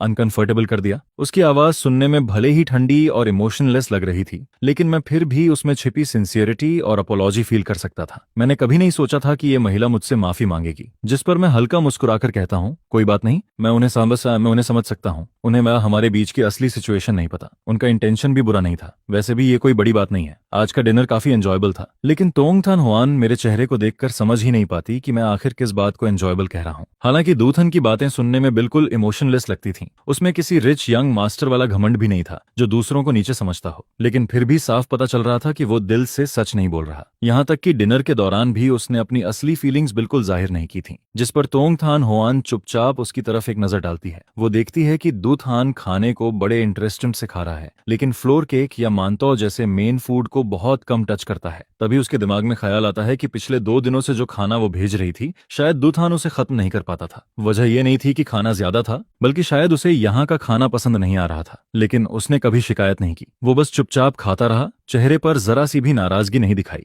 जैसे वो मेरी फीलिंग्स का ध्यान रख रहा हो। यह सोचकर तोंगथान होआन के मन में हल्की हैरानी होती है। उसे महसूस होता है कि इस आदमी में काफी अच्छे गुण भी हैं। कुछ देर चुप रहने के बाद वो धीरे से कहती है, तुम पहले डोरमेट्री वापस चले जाओ, मैं किसी को भेजकर बाकी सामान पहुंचवा दूंगी। फिर थोड़ी देर रुककर आगे कहती है, मैं तुम्हारे लिए स्टोव भी जला दूंगी, तुम्हें बस हनीकॉम्ब कोल बदलना याद रखना है, आग बुझने मत देना। वैसे तुम्हें कोल बदलना आता है ना? जिस पर मैं तुरंत मन ही मन सोचने लगता हूँ, भले ही मुझे हाउसवर्क की आदत ना हो, लेकिन इसका मतलब ये थोड़ी है कि मुझे बेसिक कॉमन सेंस भी नहीं आता। पोर्क ना खाया हो तो कम से कम पिग को दौड़ते हुए तो देखा ही होगा। अगर कोल तक बदलना ना आता हो तो ये तो मुझे बहुत अंडर एस्टिमेट करना हुआ। जिस पर मैं हल्की मुस्कान के साथ जवाब देता हूँ, बिल्कुल आता है। डॉन ट्रुंग तोंग भी ना कितना मजाक करती हैं, ये तो 3 साल का बच्चा भी कर लेता है। इतना कहते हुए मेरे होंठों पर हल्की शरारती स्माइल आ जाती है, जिस पर वो फिर पूछती है, और स्टोव जलाना? मैं तुरंत जवाब देता हूँ, वो भी आता है। फिर वो धीरे से कहती है, तुम्हारे चेंज वाले कपड़े भी मैं धो दूंगी, इन कुछ दिनों के लिए खुद धोने की जरूरत नहीं है। अगर सच में मुश्किल हुई तो मैं किसी आंटी को बुला दूंगी मदद के लिए। यह सुनते ही मैं तुरंत घबरा जाता हूँ। नहीं, बिल्कुल नहीं, कपड़े मैं खुद धो लूंगा, मैं खुद कर सकता हूँ। वैसे भी ज्यादा गंदे नहीं होते, बस थोड़ा रिंस कर देना काफी है। आप किसी को मत बुलाइए, मुझे भी थोड़ी शर्म होती है। इसके बाद मैं थोड़ा ऑकवर्ड होकर कहता हूँ, और फिर वो हायर्ड मेड भी तो नहीं है, मैं इतना शेमलेस नहीं हूँ कि आंटी से अपने कपड़े धुलवाऊं। असल में मेरे हिसाब से कपड़े धोना कोई मुश्किल काम नहीं था। बस पानी में थोड़ी देर भिगो दो, हाथ से रगड़ दो, साबुन निकालकर निचोड़ो और सुखा दो। कितना आसान काम है। फिर हम लोग फैमिली क्वार्टर्स वापस लौट आते हैं। लेकिन अंदर जाते ही मुझे अजीब सा ऑकवर्ड फील होने लगता है। जहां भी जाता हूँ लोग घूर घूर कर मुझे देखने लगते हैं। उनके गॉसिप भरे एक्सप्रेशंस देखकर मेरे पूरे शरीर में गूज़बम्प्स आने लगते हैं। जिस पर मैं ऊपर आसमान की तरफ देखता हूँ। तब तक रात हो चुकी थी। मैं पानी का टब उठाकर नीचे वाले बाथरूम में नहाने चला जाता हूँ। करीब आधे घंटे बाद मैं आराम से वापस ऊपर आता हूँ और साथ ही अपने कपड़े भी धोकर ले आता हूँ। जब मैं तीसरी मंजिल पर पहुंचता हूँ तब देखता हूँ कि तोंग थान होआन मेरे दरवाजे के बाहर खड़ी स्टोव जला रही है, जिस पर मैं कुछ पल के लिए रुक जाता हूँ। पहले अंदर जाकर कपड़े सुखाता हूँ, फिर बाहर आकर दरवाजे पर खड़ा होकर उसे देखने लगता हूँ। उस वक्त तीसरी मंजिल के कॉरिडोर में रहने वाले कई लोग चुपके चुपके इधर ही देख रहे थे। तभी एक औरत धीरे से कहती है, डॉन ट्रोंग डुंगला बहुत केयरिंग है। आखिर सामने वाला यूनिवर्सिटी स्टूडेंट है, ऊपर से रिच यंग मास्टर जैसा लड़का। ऐसा इंसान भला ये भारी काम कैसे करेगा? यह सुनते ही दूसरी औरत तुरंत बोल पड़ती है, अरे बेकार की बातें मत करो। डूथान एकदम साफ सुथरे फैमिली बैकग्राउंड से आता है। वो असली किसान फैमिली का लड़का है। वो बस पढ़ाई में बिजी रहता था। तुम्हारे थीत दान जैसा नहीं जो हर एग्जाम में आखिरी आता है। उसका तो हर वक्त नाक बहता रहता है या मिट्टी में लथपथ घूमता रहता है। जिस पर पहली औरत भड़क जाती है, अरे तुम कैसी बातें कर रही हो? अगर तुम्हें मेरे बेटे थीत दान पर इतना तरस आता है तो उसे अपने घर ले जाओ कुछ दिन। दूसरी औरत भी पीछे नहीं हटती। मैंने गलत क्या कहा? पूरे क्वार्टर्स में कौन नहीं जानता कि तुम्हारा बेटा हर दिन मुर्गियां भगाता और कुत्तों के पीछे भागता फिरता है। स्कूल से आते ही पूरे कोर्टयार्ड में कीचड़ में लौटता रहता है। पिछले पेरेंट मीटिंग वाले दिन तो तुम स्कूल गेट से निकलते ही उसे मारने दौड़ पड़ी थी। वो पूरा रास्ता रोता हुआ भाग रहा था। देखकर ही समझ आ गया था कि फिर खराब मार्क्स आए हैं। दोनों औरतों को झगड़ते देखकर मैं कुछ पल के लिए स्टंट रह जाता हूँ। तभी तोंग थान होआन ठंडी आवाज में बोलती है, बस करो दोनों, हर दिन इतना शोर मचाना जरूरी है क्या? काफी रात हो चुकी है, अगर इतना खाली टाइम है तो जाकर सो जाओ। जिस पर दोनों औरतें तुरंत चुप हो जाती हैं। मैं थोड़ा ऑकवर्ड होकर अपनी नाक छूता हूँ और सामने खड़ी उस महिला को देखने लगता हूँ। ऐसा लग रहा था जैसे उसने उन लोगों की बातें सुनी ही नहीं। उसके चेहरे पर जरा सा भी बदलाव नहीं था। फिर वो मेरी तरफ देखकर कहती है, ठीक है, हनीकॉम्ब कोल बदलना याद रखना। मैं सिर हिलाकर कहता हूँ, हाँ धन्यवाद, आपको इतनी परेशानी करनी पड़ी। असल में मैं मन ही मन सोच रहा था कि अच्छा हुआ ये सिचुएशन ज्यादा दिनों तक नहीं चलेगी, वरना मेरे जैसा लंबा चौड़ा आदमी अगर हर वक्त उससे मदद लेता रहा तो सच में शर्म की बात होगी। लेकिन तोंग थान होआन को इसमें कोई परेशानी महसूस नहीं होती। वो बस हल्का सा सिर हिलाती है और मुड़कर चली जाती है। जिस पर मैं कमरे का दरवाजा बंद करता हूँ और गहरी सांस लेता हूँ। ये अनफेमिलियर एनवायरनमेंट अभी भी मुझे अनकंफर्टेबल फील करवाता है। फिर मैं जोर से स्ट्रेच करता हूँ, लंबी सांस छोड़ता हूँ और अपने स्लीपर्स को पैर से उछाल देता हूँ। दोनों स्लीपर्स कमरे में इधर उधर गिर जाते हैं। इसके बाद मैं सीधे बेड पर गिर पड़ता हूँ और कंबल में मुंह छुपा लेता हूँ। फिर मिलिट्री फैमिली क्वार्टर्स में मेरी तीसरी सुबह आती है। सुबह सुबह ही बाहर से बर्तनों की आवाज, बच्चों पर चिल्लाने की आवाज और लोगों के आपस में ग्रीटिंग करने की आवाजें आने लगती हैं। पूरा कॉरिडोर किसी मार्केट जैसा नॉइजी लग रहा था। जिस पर मैं कंबल सिर पर खींचकर दोबारा सोने ही वाला था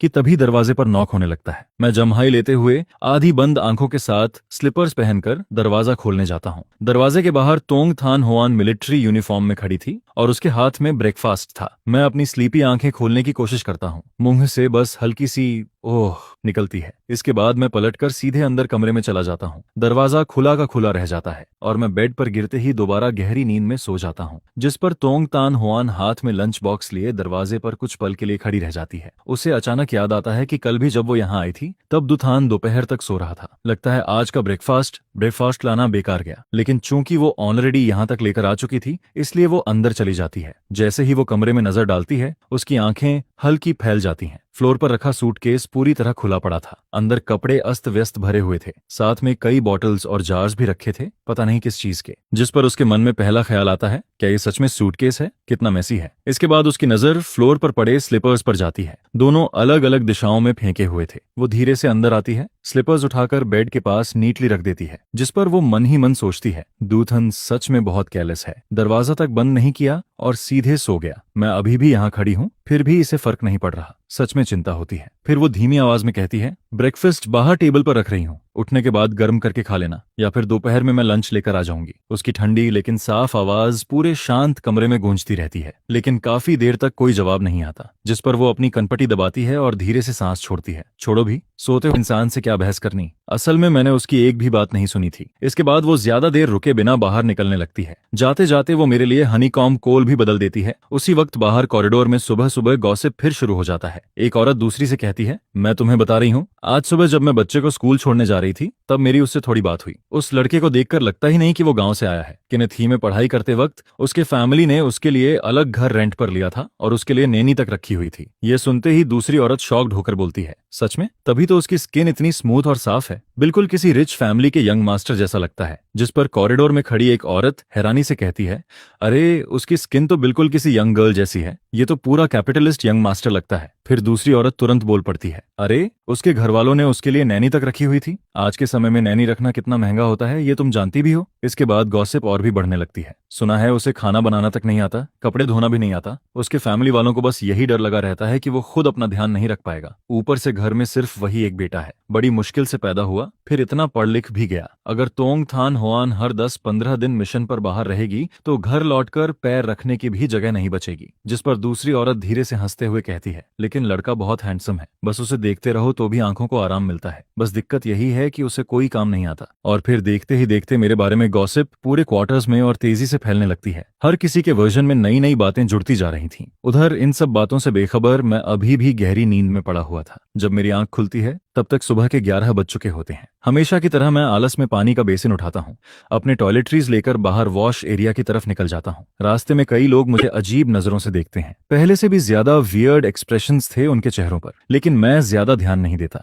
जो भी मुझे देखता मैं बस हल्का मुस्कुरा देता। फिर मन ही मन सोचता हूँ, आखिर सब लोग मुझे ऐसे क्यों देख रहे हैं, कितना अजीब है। अच्छा हुआ मुझे सोशल एंजाइटी जैसी कोई बीमारी नहीं है, वरना मैं तो यहाँ टिक ही नहीं पाता। इसके बाद मैं मुंह धोकर वापस कमरे में आता हूँ। जैसे ही मेरी नजर टेबल पर रखे ब्रेकफास्ट पर पड़ती है मैं कुछ पल के लिए फ्रीज हो जाता हूँ। रुको, सुबह तोंग थान होआन यहाँ चिपकी थी, ये सोचते ही मैं अपने माथे पर हाथ मार लेता हूँ। हे भगवान, मैंने क्या कर दिया? मैं उसे दरवाजे पर छोड़कर वापस सो गया। अगर सामने ब्रेकफास्ट ना रखा होता तो शायद मुझे ये बात याद भी नहीं आती। फिर मैं लंच बॉक्स खोलता हूँ। ओह, आज पॉरेज है, लेकिन गौर से देखने पर पता चलता है कि ये कॉर्न पॉरेज है, जिसमें कई तरह के ग्रेन्स भी डाले गए थे। साथ में पिकल्स और मांतो भी रखा हुआ था। फिर मेरी नजर मांतो पर टिक जाती है, फिर से मांतो, जिस पर मैं अंदर ही अंदर रोने लगता हूँ। 3 दिन हो गए, हर मील में बस व्हीट फ्लावर वाली चीजें। अगर ऐसे ही चलता रहा तो मैं खुद मंतौ बन जाऊंगा। टेबल पर रखा खाना देखकर मुझे भूख तो लग रही थी, लेकिन ये सिर्फ पेट की भूख नहीं थी। मेरा मुंह और स्टमक दोनों किसी और टेस्ट के लिए तरस रहे थे। काफी देर सोचने के बाद मैं फैसला करता हूँ, छोड़ो, अभी नहीं खाता। उस दिन तोंग थान होआन शायद किसी काम में बिजी थी। वो ना दोपहर में आई और ना रात में, जिस पर मुझे थोड़ा सरप्राइज होता है। लेकिन फिर मैं खुद को समझाता हूँ, वो खाना लेकर आती थी, ये उसकी काइंडनेस थी। अगर नहीं आई तो उसमें भी कुछ गलत नहीं है। आखिर मैं यहाँ पिछले कई दिनों से फ्री में रह रहा हूँ, फ्री का खाना खा रहा हूँ, इतना ही काफी है। दोपहर में मैं सुबह वाला पॉरेज दोबारा गर्म करता हूँ। थोड़ा बहुत खाकर कमरे में खाली बैठा रह जाता हूँ। ना फोन था, ना टीवी, ना दोस्त और ना कोई किताब। मुझे कोई एंटरटेनमेंट ही नहीं मिल रहा था। हालांकि मुझे इस दुनिया में आए काफी समय हो चुका था और मैं धीरे धीरे एडजस्ट भी हो गया था, लेकिन इतनी बोरिंग जिंदगी फिर भी अनबियरेबल लगती थी, जिस पर मैं पूरे दिन कमरे में बैठकर लाइफ के बारे में सोचता रहता हूँ। एक कदम भी बाहर निकलने का मन नहीं करता। कभी बेड पर लेट जाता, कभी पानी पीता, कभी फिर से सो जाता। और फिर रात के करीब 12 बजे जब मैं आधी नींद में था, तभी बाहर से अचानक एक आदमी की जोरदार चिल्लाने की आवाज आती है। उसके साथ ही किसी औरत की गालियां भी गूंजने लगती हैं, जिस पर मैं तुरंत घबराकर उठ बैठता हूँ। पहले तो मुझे लगता है कि शायद सपना देख रहा हूँ, लेकिन बाहर का शोर लगातार बढ़ता ही जा रहा था। मैं पूरी तरह जाग जाता हूँ और दरवाजा खोल देता हूँ। तीसरी मंजिल के कॉरिडोर में पहले से ही ढेर सारे लोग तमाशा देखने खड़े थे। हर किसी के चेहरे पर हेल्पलेस एक्सप्रेशन था। तभी एक आंटी मुझे देखते ही कहती है, अरे छोटे भाई, तुम्हारी भी नींद खुल गई? ये चू फैमिली वाले फिर शुरू हो गए। उसकी वाइफ लूजवान हुआ अभी कुछ दिन पहले ही गांव से यहाँ रहने आई है। उसका टेम्पर बहुत खराब है। हर दिन बटालियन लीडर छू से लड़ती रहती है। पता नहीं आज किस बात पर इतना बड़ा हंगामा हो गया। मैं आसपास नजर घुमाता हूँ। कोई इरिटेट होकर शिकायत कर रहा था कि आधी रात को भी चैन से सोने नहीं देते, तो कोई एक्साइटमेंट के साथ गॉसिप सुन रहा था। कुछ लोग तो कोने में खड़े धीरे धीरे कानाफूसी भी कर रहे थे। उसी दौरान मेरी उंगलियां पैजामा पॉकेट में पड़े सेफ्टी पंच को छूती हैं, जिन्हें मैंने दिन में यूं ही पॉकेट में डाल लिया था। तभी सामने लुजवान हुआ अपने दोनों रोते हुए बच्चों को दरवाजे के बाहर धक्का देती है और अंदर खड़े आदमी पर उंगली उठाकर चिल्लाने लगती है, चुकुओंग, तुम बेशर्म आदमी, आज साफ साफ बताओ वो औरत कौन थी? अगर नहीं बताया तो मैं अब भी बच्चों को लेकर गांव वापस चली जाऊंगी। जिस पर चुकुओंग परेशान होकर जवाब देता है, बे मैं तुम्हें समझा चुका हूं, मैं उसे जानता तक नहीं, वो बस रास्ता पूछ रही थी। लेकिन पता नहीं उसकी कौन सी बात ल्यूसन हुआ के गुस्से को और भड़का देती है। अचानक वो पागलों की तरह उस पर टूट पड़ती है। उसके नाखून सीधे चूचोंग के चेहरे पर चल जाते हैं, जिस पर चूचोंग दर्द से पीछे हटता है और रिफ्लेक्स में हाथ घुमा देता है। गलती से उसका हाथ ल्यूसन हुआ पर पड़ जाता है और बस इसके बाद सिचुएशन पूरी तरह एक्सप्लोड हो जाती है। तुम किसी दूसरी औरत की वजह से मुझे मार रहे हो? दिन में उस औरत के सामने हंस रहे थे और अब मुझे शर्मनाक बता रहे हो? चुकुओंग, आज मैं तुम्हें छोड़ूंगी नहीं। इसके बाद वो उस पर टूट पड़ती है। मुक्के, लातें, थप्पड़ जो हाथ आता उससे मारने लगती है। चुकुओंग भी गुस्से में आ जाता है, लेकिन अब कोई भी उन्हें अलग नहीं कर पा रहा था, जिस पर आसपास के लोग घबराकर बीच बचाव करने दौड़ते हैं। लेकिन किसी ने नहीं सोचा था कि गांव की औरत लू जवान हुआ की ताकत इतनी ज्यादा होगी। पूरा कॉरिडोर केओस से भर जाता है। मैं उन दोनों को देखता हूँ। उनकी लड़ाई हर सेकंड और वायलेंट होती जा रही थी।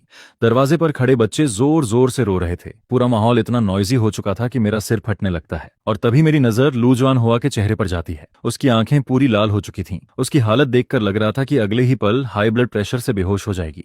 यह सोचते ही मैं पॉकेट से सेफ्टी पिन निकालता हूँ और उसे सीधा कर देता हूँ। फिर तेजी से आगे बढ़ता हूँ। एक हाथ से उसके कंधे पकड़कर पीछे खींचता हूँ, जिस पर वो लड़खड़ाकर एक कदम पीछे हटती है और दोनों कुछ पल के लिए अलग हो जाते हैं। उसी मौके का फायदा उठाकर मैं अपने हाथ की पिन उसके अपर बॉडी के प्रेशर पॉइंट्स पर चुभा देता हूँ। तुरंत उसके पूरे शरीर में झुरझुरी दौड़ जाती है। उसके शरीर की ताकत जैसे निकलने लगती है, जिस पर मैं दूसरी बार भी पिन चुभाता हूँ। इस बार उसके चेहरे का गुस्सा धीरे धीरे ढीला पड़ने लगता है। उसकी आंखें सुस्त होने लगती हैं। मैं समझ जाता हूँ कि ये नॉर्मल रिएक्शन है। बहुत ज्यादा गुस्से के बाद जब शरीर अचानक रिलैक्स होता है तो अक्सर ऐसा होता है। फिर मैं उसे सहारा देकर कमरे के अंदर सोफा पर बैठा देता हूँ। उसकी आंखें नींद से बंद होने लगती हैं। मैंने इतना जल्दी मूव किया था कि पूरा मामला कुछ ही सेकंड्स में खत्म हो गया, जिस पर पीछे खड़े सारे लोग शौक में मुंह खोले मुझे देखने लगते हैं। अभी हुआ क्या? डॉन ट्रुंग टोंग के हस्बैंड ने अभी क्या किया? ये कैसे पॉसिबल है? उधर उसी समय टोंग थान हुआन अभी अभी मिशन से वापस लौटी थी। अचानक उसे याद आता है कि आज वो डू थान को खाना देना भूल गई, जिस पर वो मन ही मन सोचती है क्या उसने खुद जाकर कैंटीन से खाना लिया होगा।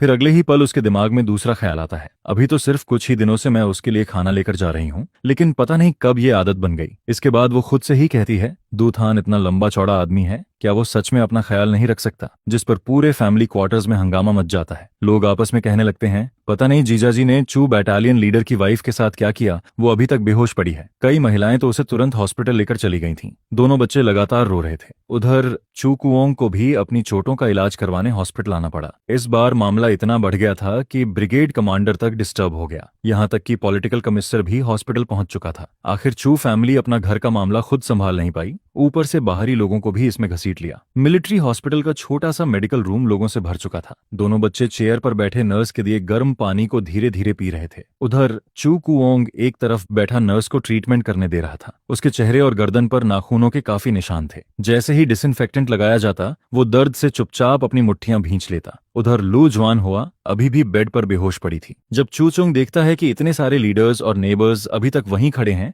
तो वो सिर झुकाकर खड़ा रह जाता है। उसके मुंह से एक शब्द तक नहीं निकलता। उधर मैं वॉल के सहारे खड़ा था, दोनों हाथ पजामा की पॉकेट्स में डाले हुए। चेहरे पर हल्की सी केयरलेस स्माइल थी, लेकिन मेरी आंखें काफी गहरी और पढ़ पाना मुश्किल लग रही थीं। तभी किसी की आवाज आती है, डॉन ट्रुंगटोंग आ गई, जिस पर मैं पलट कर देखता हूँ। तोंग थान हुआन जल्दी जल्दी अंदर आती दिखाई देती है। उसके बाल अभी भी थोड़े गीले थे। साफ समझ आ रहा था कि वो अभी कुछ देर पहले ही नहाकर निकली है। उसके पूरे शरीर से एक लेजी लेकिन बेहद अट्रैक्टिव ऑरा निकल रहा था, और इन सारी एंट्स के बीच खड़ी वो और भी ज्यादा खूबसूरत लग रही थी। जैसे ही उसकी नजर मुझ पर पड़ती है, वो तुरंत मेरी तरफ बढ़ती है। क्या हुआ? लेकिन अगले ही पल वो जल्दी से पूछती है, तुम्हें कहीं चोट तो नहीं लगी? मैं उसके चेहरे को देखता हूँ। उसकी आंखों में साफ चिंता और दर्द दिखाई दे रहा था। यह देखकर आसपास खड़े लोग शॉक में पड़ जाते हैं। एक आदमी तुरंत बोल पड़ता है, डॉन ट्रोंग, आप क्या कह रही हैं? लू जॉन हुआ अभी भी बेड पर बेहोश पड़ी है, वो दिखाई नहीं दे रहा। दूसरा आदमी चू कुओंग की तरफ इशारा करके कहता है, और बटालियन लीडर चू का चेहरा देखिए, पूरा खून से भरा पड़ा है, लेकिन आपकी नजर सिर्फ इस यंग मैन पर है। तभी एक औरत जल्दी से समझाने लगती है, दोआन ट्रोंग, अभी थोड़ी देर पहले जीजाजी ने एक नीडल निकाली और सुआन हुआ को 2 बार चुभोया। उसके बाद वो उसे कमरे में लेकर गए, फिर चाहे जितना जगाया वो उठी ही नहीं।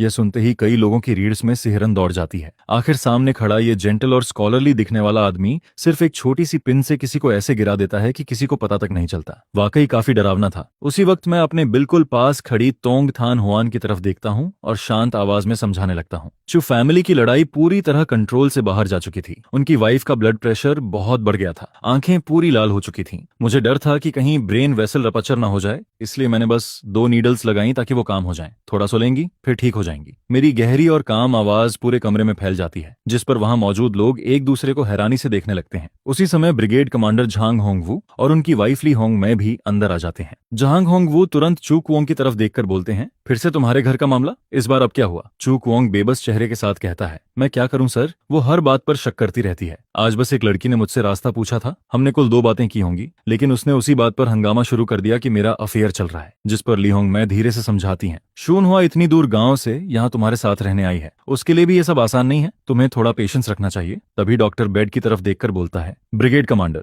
जैसा इस यंग मैन ने कहा था वैसा ही है। लू जॉन हुआ बस गहरी नींद में गई है, थोड़ी देर में उठ जाएगी। वैसे उसका ब्लड प्रेशर काफी हाई है, आगे से ध्यान रखना होगा कि वो ज्यादा इमोशनल ना हो। यह सुनते ही आसपास खड़े लोग फिर से शॉक्ड हो जाते हैं। सिर्फ 2 नीडल लगाकर किसी को सुला दिया, ऊपर से उसने सिर्फ देखकर ही हाई ब्लड प्रेशर तक पहचान लिया। ये तो बहुत अमेजिंग है। जिस पर सब लोग मुझे एडमिरेशन भरी नजरों से देखने लगते हैं और मैं बस हल्के से ठुड्डी ऊपर उठाकर खड़ा रहता हूँ। आखिर मजाक थोड़ी है। मैंने 3 साल की उम्र से ट्रेडिशनल चाइनीज मेडिसिन सीखी थी। ऐसे छोटे प्रेशर पॉइंट संभालना मेरे लिए तो बच्चों का खेल था। जब सबको समझ आ जाता है कि अब कोई खतरा नहीं है, तो धीरे धीरे लोग वापस जाने लगते हैं। तब तक रात के 2 बज चुके थे। जैसे ही मैं हॉस्पिटल से बाहर निकलता हूँ, एक ठंडी हवा सीधे शरीर से टकराती है। मैं सिर्फ पतले पैजामेज में था, इसलिए तुरंत अपने दोनों हाथ रगड़ने लगता हूँ, जिस पर तोंग थान हुआन अपने हाथ में पकड़ी बड़ी मिलिट्री कोट मेरी तरफ बढ़ा देती है। मैं कुछ पल के लिए सरप्राइज्ड होकर कोट को देखता हूँ। सोचता हूँ ये कोट अचानक कहाँ से आ गया। फिर वो धीरे से कहती है, तुमने बहुत कम कपड़े पहने हैं, ये मैंने ड्यूटी डॉक्टर से बोरो किया है, कल वापस कर देना। मैं कोट लेकर पहन लेता हूँ। स्ट्रीट लाइट की हल्की रोशनी उसके चेहरे पर पड़ रही थी। उस रोशनी में तोंग थान हुआन का नॉर्मली कोल्ड चेहरा भी थोड़ा सॉफ्ट और जेंटल लगने लगता है, जिस पर मैं मुस्कुराकर कहता हूँ,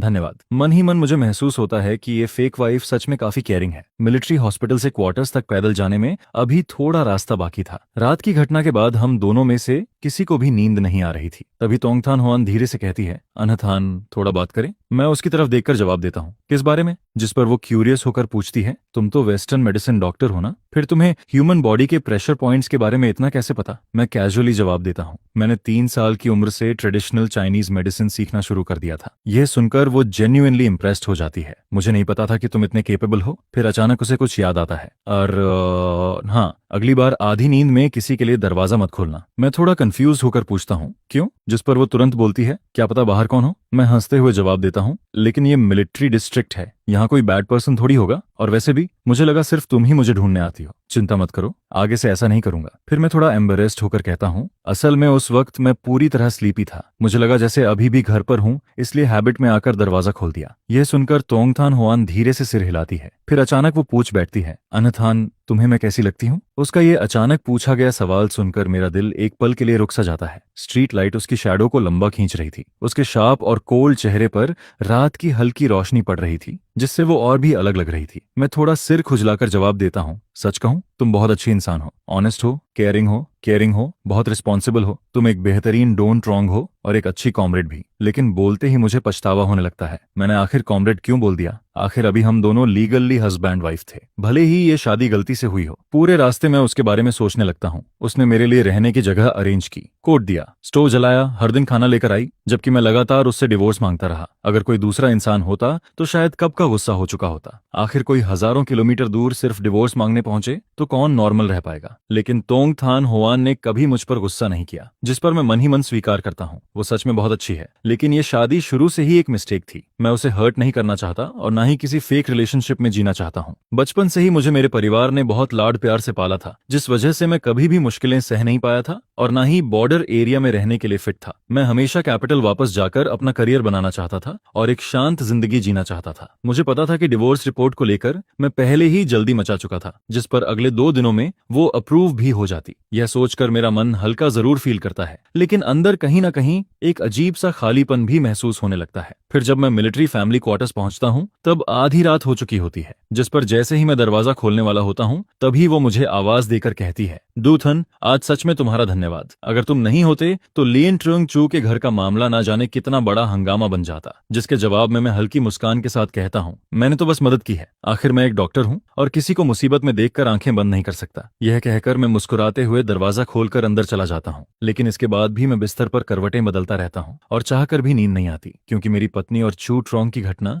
अब भी मेरे दिमाग में साफ दिखाई देती रहती है, जिस पर मुझे फिर उस इंसान की याद आने लगती है। वो नहातबाज, वही इंसान जिसने मेरी जगह थान होआन से शादी की थी। वो बेवकूफ इंसान जिसने एक लड़की के प्यार में अपनी जान तक दे दी थी। लेकिन सच तो ये था कि उसे शुरू से ही जाल में फंसाया गया था। जिस लड़की को उसने बचाया था, आखिर में वही उसकी जिंदगी बर्बाद कर देती है। और यह बात मैं कभी भूल नहीं पाया, जिस पर मैं मन ही मन सोचता हूँ कि यह कर्ज ऐसे खत्म नहीं हो सकता, क्योंकि मिलिट्री मैरिज को तोड़ना खुद एक क्राइम होता है। उस औरत ने सिर्फ वो नहातबाज की जिंदगी बर्बाद नहीं की थी, बल्कि थान होआन की रेपुटेशन और फ्यूचर को भी लगभग खत्म कर दिया था। इसलिए मैं उसे आराम से जेल में रहने नहीं दे सकता था। अगली सुबह मैं जल्दी उठकर सीधे लुटरूंग के पास पहुंचता हूं और उसे सारी बात बताता हूं, जिस पर वो गंभीर होकर पूछता है, मतलब वो एजुकेटेड लड़की शुरू से ही वो नहातबाज को बहकाकर उसके पैसे ऐंठना चाहती थी और आखिर में उसे सुसाइड करने पर मजबूर कर दिया? जिसके जवाब में मैं कहता हूं, हाँ, क्योंकि वो गांव की मुश्किल जिंदगी नहीं सह पाई, इसलिए उसने वो नहातबाज को अपना लॉन्गर टर्म सहारा बना लिया था। वो हमेशा उसकी बातों में फंसा रहता था, लेकिन अब चाहे वो नहातबाज इस दुनिया में नहीं रहा, फिर भी उसे मिलिट्री मैरिज तोड़ने की सजा जरूर मिलनी चाहिए। यह सुनकर लिu ट्रोंग तुरंत पुराने केस की जांच दोबारा शुरू करवा देता है। फिर इन्वेस्टिगेशन के दौरान पता चलता है कि वो लड़की जेल के अंदर भी चैन से नहीं बैठती, बल्कि हर किसी पर इल्जाम डालती रहती है और रिश्तों का इस्तेमाल करके अपनी सजा कम करवाने की कोशिश करती है। लेकिन सारे सबूत साफ सामने आ जाते हैं, जिस पर थान होआन भी अपना मैरिज सर्टिफिकेट और उस समय का विक्टिम रिपोर्ट पेश कर देती है, जिसके बाद लूरची थान की सजा और बढ़ा दी जाती है और उसकी पूरी जिंदगी जेल में ही गुजरने वाली होती है। सच में जैसा कर्म वैसा फल मिलता है। फिर यह खबर मिलिट्री फैमिली क्वार्टर्स तक पहुंचती है, जिसे सुनकर सभी लोग थान होआन के लिए राहत की सांस लेते हैं। यहाँ तक कि जो मिलिट्री वाइफ्स पहले मुझे ताने मारा करती थीं, अब उनका नजरिया भी बदलने लगता है। इसके बाद दोपहर में टोंग थान होआन मेरे सामने डिवोर्स पेपर्स रखती है और मेरे हाथ में पेन देते हुए कहती है, अप्रूवल आ चुका है, साइन कर दो। जिस पर मैं उस कागज पर लिखे डिवोर्स शब्द को काफी देर तक देखता रहता हूँ, क्योंकि यही तो वो चीज थी जो मैं हमेशा चाहता था। लेकिन जब ये पल सच में सामने आता है, तब मैं चाहकर भी साइन नहीं कर पाता। फिर अचानक पिछले कुछ दिनों की सारी यादें मेरे दिमाग में आने लगती हैं। डेजर्ट के बीच पहली बार वो मेरी गार्ड डाउन करवाती है, फिर ट्रक में चुपचाप ड्राइव करती रहती है ताकि मैं आराम से सो सकूं। लेट नाइट में वो बिना कुछ बोले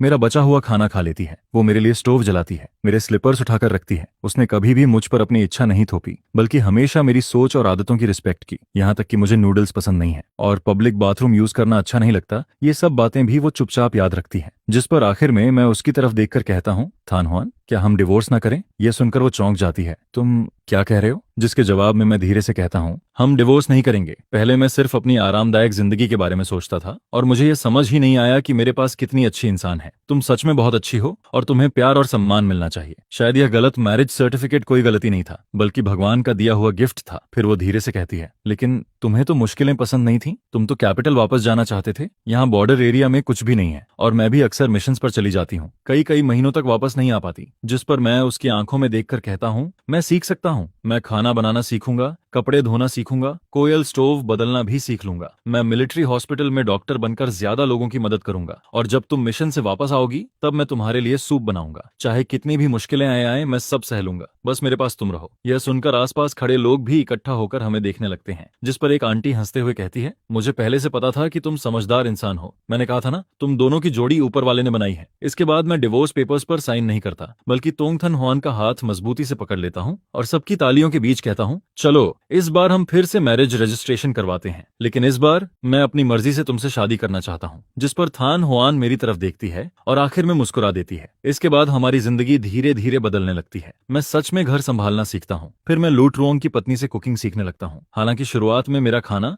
या तो जल जाता था या बिल्कुल फीका बनता था, जिस पर मैं खुद मजाक उड़ाते हुए कहता हूँ, ऐसा खाना तो कोई खा ही नहीं सकता। लेकिन थान हुआन मुस्कुराकर जवाब देती है, अगर तुमने बनाया है तो मैं सब खत्म कर दूंगी। यह सुनकर मैं और ज्यादा मेहनत करने लगता हूँ। फिर मैं सिर्फ कुकिंग ही नहीं, बल्कि कपड़े धोना, कोल स्टोव बदलना, ओवना और पूरा घर साफ रखना भी सीख जाता हूँ। जिस पर थान हुआन मुझे देखकर कहती है कि अब मैं पहले से काफी ज्यादा कैपेबल हो गया हूँ, और इसी तरह हमारा छोटा सा परिवार भी धीरे धीरे खुशहाल बनने लगता है। फिर एक दिन मैं उसका हाथ पकड़कर कहता हूँ, यह सब सिर्फ तुम्हारे लिए है। मैं तुम्हें एक शांत और सुरक्षित घर देना चाहता हूँ। इसके बाद मैं मिलिट्री हॉस्पिटल में काम शुरू करता हूँ, जहाँ मैं चाइनीज मेडिसिन और वेस्टर्न मेडिसिन को मिलाकर सोल्जर्स का इलाज करने लगता हूँ। फिर मैं खुद से मेडिसिनल ऑयल भी बनाता हूँ। एक बार एक सोल्जर ट्रेनिंग के दौरान घायल हो जाता है, और जैसे ही वो तेल लगाता है उसके चेहरे का दर्द तुरंत कम हो जाता है। जिस पर वो हंसते हुए मुझे कहता है, तुम तो सच में मिरेकल डॉक्टर हो। जिसके जवाब में मैं मुस्कुराकर कहता हूँ, अगर इससे लोगों की मदद हो रही है तो वही काफी है। फिर धीरे धीरे मेरा मेडिसिनल ऑयल पूरे कैंप में फेमस हो जाता है। चाहे ट्रेनिंग इंजरी हो या पुराना दर्द, थोड़ा सा तेल लगाते ही आराम मिलने लगता है, जिस पर सभी लोग मुझे मिलिट्री डॉक्टर बुलाने लगते हैं। इसके बाद मैं अपने परिवार को भी बॉर्डर क्वार्टर्स में बुला लेता हूँ, जिस पर मेरे पेरेंट्स और सिस्टर्स थान हुआन को देखते ही उसका हाथ पकड़ लेते हैं। फिर मेरी माँ भावुक होकर कहती है, तुम्हें सच में एक ट्रेजर मिला है। थान हुआन जैसी लड़की के साथ हमेशा अच्छा व्यवहार करना। अब तुम्हें यहाँ खुश देखकर हमारे दिल का बोझ भी खत्म हो गया। फिर एक दिन वो नहात बाज का परिवार भी हमसे मिलने आता है, जिस पर वो मेरा हाथ पकड़कर कहते हैं, बेटा उस समय गलती हमारी थी। हमने जबरदस्ती हाउस होल्ड रजिस्टर लेकर रिश्ता तय कर दिया था। इतने सालों से हमें इस बात का पछतावा है। जिसके जवाब में मैं शांत होकर कहता हूँ, मैं आप लोगों से नाराज नहीं हूँ। जो इंसान जा चुका है उसके साथ सारी दुश्मनी भी खत्म हो जाती है। आप लोग चिंता मत कीजिए, मैं थान हुआन का हमेशा ख्याल रखूंगा। वो नहात बाज की तरफ से भी और खुद अपनी तरफ से भी मैं इस परिवार की रक्षा करता रहूंगा। आधे साल बाद मैं और तोंग थान हुआन आखिरकार मिलिट्री एरिया में एक सिंपल शादी करते हैं। वहां कोई बड़ी सेरेमनी या रॉयल डेकोरेशन नहीं होती, सिर्फ हमारे साथी सोल्जर्स और पूरे मिलिट्री एरिया के लोग मौजूद रहते हैं, जिस पर सभी लोग मिलकर खाना खाते हैं, हंसते हैं, और पूरा माहौल किसी फेस्टिवल जैसा खुशियों से भरा दिखाई देता है। तोंग थान हुआन उस दिन मिलिट्री यूनिफॉर्म पहनकर मेरे बगल में खड़ी होती है, और उसकी आंखों में एक अलग ही सॉफ्टनेस दिखाई देती है। जिस पर मैं उसका हाथ पकड़ लेता हूँ और सबके आशीर्वाद के बीच कहता हूँ, पहले मुझे लगता था कि यह मैरिज सर्टिफिकेट सिर्फ एक परेशानी है, लेकिन अब मुझे समझ आ गया है कि यही मेरी जिंदगी की सबसे बड़ी खुशकिस्मती है। थान हुआन, बाकी की पूरी जिंदगी मैं तुम्हारी रक्षा करूंगा। तुम इस देश की रक्षा करना, और हम दोनों कभी अलग नहीं होंगे।